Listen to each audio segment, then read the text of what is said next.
Today I'm going to introduce you to the concept of inflation in the United States and how it has changed over time. The 21st century started in 2001 in January. The Bureau of Labor Statistics publishes each month, along with the CPI data, information on how the purchasing power of consumer dollars in the United States have changed.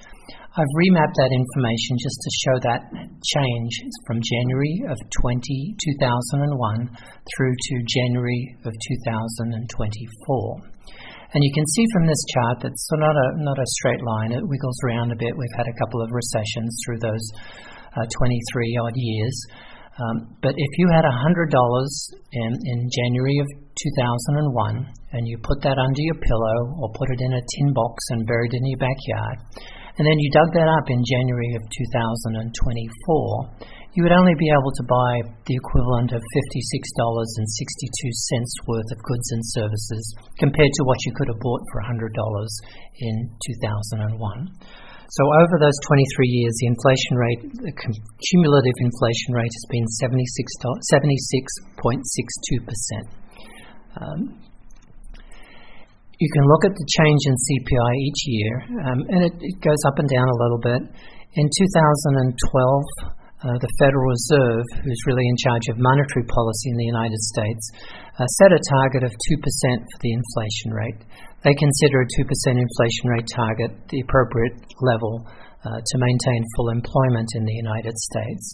And you can see through that 2010 period that they were fairly successful in keeping that inflation rate around or just under the 2%. Things changed, of course, in 2020. And all the additional funding that was injected into the economy is created, and that was from a fiscal perspective, fiscal policy as opposed to monetary policy, did push inflation up quite a lot. You can look at how inflation has changed under the different administrations. We've had since the start of this century 2 terms with George W. Bush, 2 terms with Barack Obama as president, 1 term under Donald Trump and 1 term under Joe Biden. And this chart just shows how inflation changed a little bit for each of those presidential administrations. George W. Bush's second term sort of coincided with the subprime mortgage bubble and that recession that followed that.